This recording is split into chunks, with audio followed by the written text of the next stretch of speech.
bonjour à toutes et à tous, je suis ravi de vous accompagner pour ces quelques minutes. Je vais essayer de faire de mon mieux pour partager avec vous l'expérience que je peux avoir.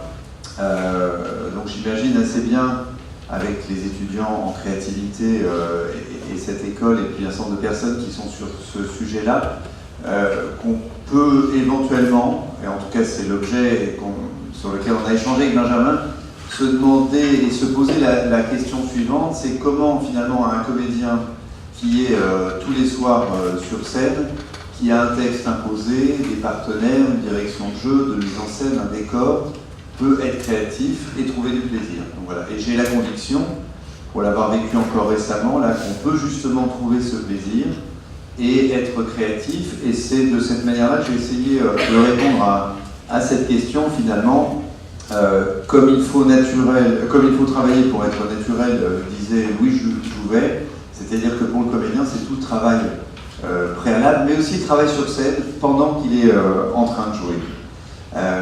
Donc pour me présenter rapidement, j'ai une double vie, je suis obligé de vous l'avouer très rapidement. J'ai fait Subdeco, un ESS Marketing, une carrière en entreprise plutôt d'entrepreneur, qui m'a amené à faire entrer une société en bourse au nouveau marché au moment de la bulle Internet. Et donc j'ai coutume de dire que j'ai failli être riche. Et puis parallèlement, j'ai fait Le Cours Simon, et puis une carrière d'auteur, d'acteur et de metteur en scène de théâtre. J'ai eu la chance de travailler avec le metteur en scène des Inconnus et de Patrick Timsit, qui nous a mis en scène dans deux pièces, qui s'appelle Jacques Decomble. Et puis plus récemment, donc j'ai joué pendant 4 mois, et c'est pour ça que c'est assez frais comme expérience, pendant 4 mois tous les soirs, 6 jours sur 7 et 2 fois le samedi à 17h et à 21h, une pièce qui s'appelle Cours sucré au long sans sucre. C'est une pièce qui a attiré 300 000 spectateurs, qu'on a joué pendant près de 4 ans au Café La Gare, et on a eu envie de la reprendre avec un nouveau metteur en scène qui est Jean-Luc Moreau, dont vous avez peut-être entendu parler, qui met beaucoup en scène au théâtre. Alors, comment effectivement on peut prendre du plaisir? J'ai essayé d'y répondre en 4 points. Finalement, le premier, c'est un peu petit d'ailleurs, hein, pour moi, j'ai pas l'habitude là, mais on va essayer. C'est s'engager tout en écoutant. C'est-à-dire que c'est l'engagement de l'acteur qui va faire la différence. Hein, pour engager le public, il faut s'engager, et je suis convaincu que dans vos métiers, si vous ne vous engagez pas, les autres en face ne s'engagent pas. La deuxième chose, c'est trouver sa liberté justement dans la contrainte et le temps réel. C'est une notion majeure pour le comédien. C'est toute une tendance sur laquelle je reviendrai juste après, mais c'est effectivement cette notion de temps réel. On est en temps réel. Le troisième élément, c'est la capacité à partager, se connecter avec les autres. C'est souvent par la relation, que ce soit avec ses partenaires sur scène, avec le metteur en scène ou avec le public, qu'on va créer justement ce partage, cette connexion et cette envie de plaisir et cette créativité. Enfin, surprendre et aussi se surprendre soi-même, parfois se surprendre entre comédiens. Et là aussi, je pense que dans les expériences de Benjamin, on voit bien que ce sont des moments importants. Voilà, je vous laisserai vous faire le lien avec évidemment vos métiers sur ce temps court, mais je vais essayer de partager simplement la manière dont on le vit. Alors la première chose, c'est s'engager pour incarner le discours et son personnage. J'accompagne beaucoup de dirigeants sur leur communication, sur leur prise de parole en public, notamment grâce à ce pont entre l'entreprise et le théâtre que j'ai pu réaliser depuis une douzaine d'années en créant des VA qui a vocation à coacher et à former autour de la prise de parole, mais aussi des techniques d'adhésion, en allant chercher dans les techniques de théâtre ou dans les expériences un peu différentes, un peu originales, ce qu'on peut apporter dans ce monde de l'entreprise qui paraît parfois un peu normé. Alors, incarner effectivement le discours, très souvent, on est dans des discours de « il faut hein. ». Il faut faire, il faut vous engager, il faut être motivé. Si vous dites à quelqu'un qu'il faut être motivé, il ne le sera pas. Si vous commencez par vous engager, vous commencez à avoir une chance qu'il le soit. Alors, bien sûr, s'engager en écoutant tout le temps, par le questionnement. Alors pour le comédien, c'est le questionnement autour de son personnage. Il faut questionner, est-ce que, dans quel état il est, qu'est-ce qu'il doit apporter dans cette scène, qu'est-ce qu'il va changer, l'intention qu'on a, l'intention, le sens qu'on donne. Alors évidemment, en entreprise, pour travailler beaucoup sur tout un courant qui s'appelle la psychologie de l'engagement, quelqu'un va s'engager quand il décide, quelqu'un va s'engager bizarrement quand on va lui libérer la parole. Donc c'est en facilitant la capacité à libérer la parole des autres, donc libérer la parole de l'acteur, du metteur en scène, mais aussi du collaborateur, en questionnant. C'est-à-dire, Socrate avait déjà fait ça très tôt, on appelait ça la maïotique, c'est effectivement faire accoucher les idées par cette maïotique, par le questionnement. Et le questionnement peut être intéressant s'il est fait dans la bienveillance, bien sûr. Alors, le deuxième élément, je vous disais, c'est trouver sa liberté dans la contrainte. Quand on regarde ce que ça représente pour un comédien, on a, je vous disais, c'est ma conviction, c'est que là, je pense que j'enfonce dans votre métier des portes ouvertes, c'est-à-dire qu'on crée dans la contrainte. C'est-à-dire que la créativité, elle naît souvent de la contrainte, très souvent. Non, vous êtes d'accord, monsieur le directeur? Un sacré paquet de contraintes.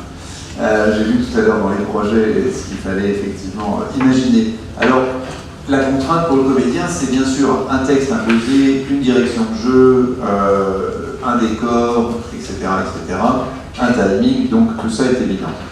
Trouver sa liberté, toujours, c'est pour moi, de mon point de vue, une posture et un état d'esprit. Là, c'était Les Dents de la Mer.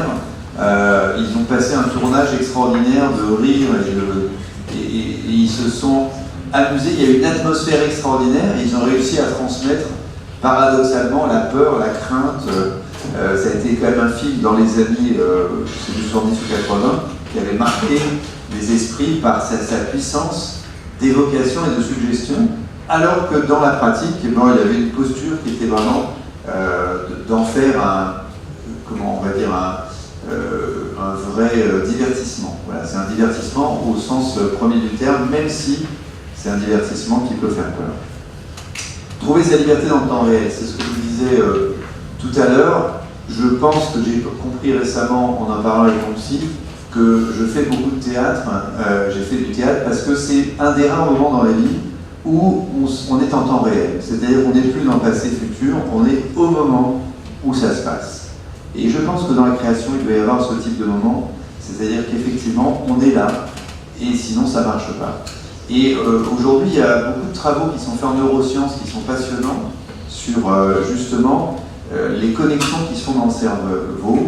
Il y a des bouquins aux États-Unis qui ont été pas mal ont vulgarisé un peu toute cette dynamique-là. Et ce qui est assez étonnant, c'est que finalement, c'est au moment où on est vraiment en repos que les connexions se font. Quand on est focalisé sur une tâche, trop sur cette tâche-là, ben finalement, il n'y a pas de créativité. C'est à ce moment-là que le fameux Eureka, c'est quand Einstein s'est basculé sur sa chaise, etc. Ils appellent ça le white space. Donc c'est créer effectivement un espace blanc, un moment, un peu, comme le disait Benjamin, c'est ces moments où on va chercher ailleurs, s'inspirer, etc. Mais ça peut être aussi un moment complètement blanc. Et il y a aussi tout un courant sur la méditation en pleine conscience, dont vous avez peut-être entendu parler, la mindfulness. Et c'est vrai que le seul but, c'est retrouver paradoxalement cette capacité de temps réel et donc de créativité, de dynamique, de plaisir. Voilà. Donc si le comédien n'est pas dans le temps réel, ce que je peux vous dire, c'est que faites confiance à votre instinct. Quand vous voyez une pièce de théâtre et que vous trouvez qu'il y a quelque chose qui ne fonctionne pas avec le comédien sur scène ou l'un des comédiens, c'est qu'il n'est pas complètement en temps réel. C'est-à-dire que ça se joue à un quart de seconde, à une demi-seconde près. On sait tout de suite quand quelqu'un est là, présent avec nous, et on en a parfaitement conscience, grâce justement à nos neurones miroirs, puisque les neurosciences nous montrent aussi qu'on a une capacité extraordinaire à voir ce que fait l'autre. D'ailleurs, c'est le travail du comédien, on travaille beaucoup là-dessus dans l'acteur studio, c'est ce qu'on appelle la mémoire sensorielle. Là, on ne va pas faire l'expérience parce que malheureusement, on n'a pas beaucoup de temps, mais on va par exemple visualiser un citron qu'on va presser, qu'on va couper en quatre, et à un moment donné, on va couper en quatre d'abord, et qu'on va croquer. Et en général, quand vous faites ces visualisations-là, vous avez immédiatement une sursalivation, vous avez des choses qui se passent physiologiquement, Et c'est bien la preuve qu'il y a effectivement une influence directe de ce point de vue-là. Répéter pour être, là c'est Stanislavski justement, répéter pour être dans le présent. Ben, le paradoxe c'est que plus on a répété avant, et plus on sera dans le présent au moment où ça se passera. C'est-à-dire que la répétition permet de se dégager du geste. Donc peut-être on reviendra sur la notion rapidement. Troisième élément, c'est partager pour créer la relation.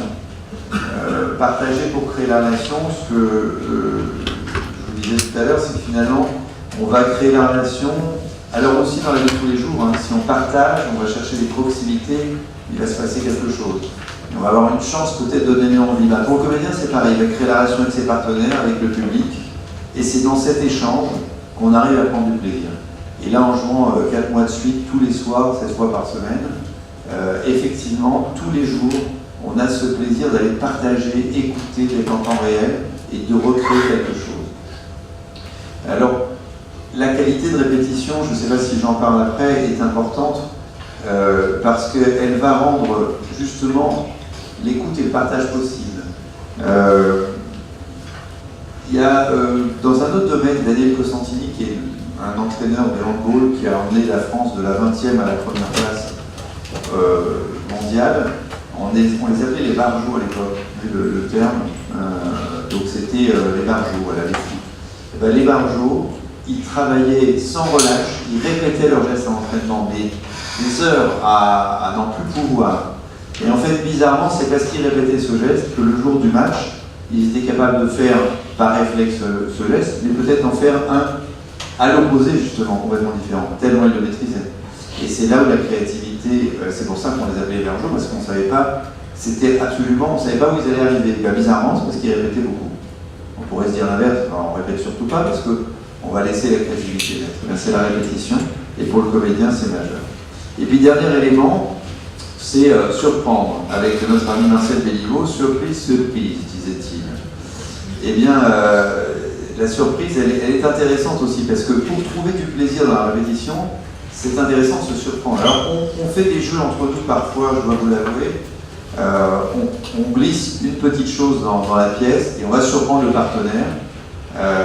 En général, on résiste assez bien parce qu'on est très vigilant à ne pas rire sur scène, sur une comédie que c'est encore sucré. Et puis en même temps, sur les 120 représentations que j'ai dû faire là, j'ai dû craquer 2 ou 3 fois. C'est les 2-3 fois donc quand même on se rappelle très très longuement parce que ce sont ces surprises-là, ces moments inattendus. Mais la surprise, c'est aussi dans la tonalité, parce qu'on a répété, c'est qu'on va découvrir quelque chose, on va écouter différemment peut-être, on va à un moment donné être connecté autrement. Et c'est ce moment-là où va se faire la surprise. Et en fait, c'est un peu l'histoire de cerveau. Comment ça marche pour le texte du comédien? Une des questions qu'on me pose souvent, c'est mais comment tu fais pour retenir 1h30 de texte? Ça paraît extrêmement difficile. Bah, d'abord, il y a une première étape, ça va dans le cortex, donc là, il faut faire un effort pour se rappeler du texte. C'est très laborieux. C'est très laborieux ce moment-là, c'est pas forcément amusant à faire. Et c'est pour ça que finalement, la répétition est intéressante, parce que dès que ça va dans le limbique, c'est-à-dire quand l'émotion est associée, alors ça fonctionne. Au début, moi, quand j'ai démarré, après mes cours, j'étais quelqu'un qui n'aimait pas répéter et j'étais convaincu qu'il fallait tout donner le jour de la présentation. Et donc, si je donnais trop aux répétitions, à la limite, je n'aurais plus rien. C'est comme si on avait un crédit d'énergie, si vous voulez, qui se consommerait. Eh bien, pas du tout. C'est exactement l'inverse. C'est parce qu'on va aller chercher quelque chose très loin dans la répétition et dans l'émotion que justement, on va être meilleur le jour même et qu'on aura ancré la mémoire. La mémoire, elle sent. Alors, la photo, vous savez, peut-être qu'on vous a déjà posé cette question-là. Est-ce que vous vous souvenez ce que vous faisiez le 11 septembre de l'année où il y a eu ce malheur important? Tout le monde s'en rappelle, j'en suis convaincu dans la salle. Est-ce que quelqu'un ne s'en rappelle pas? Personne. C'est-à-dire que tout d'un coup, il y a une émotion tellement forte que la mémoire s'y associe. D'accord? Mais pareil pour le texte du comédien.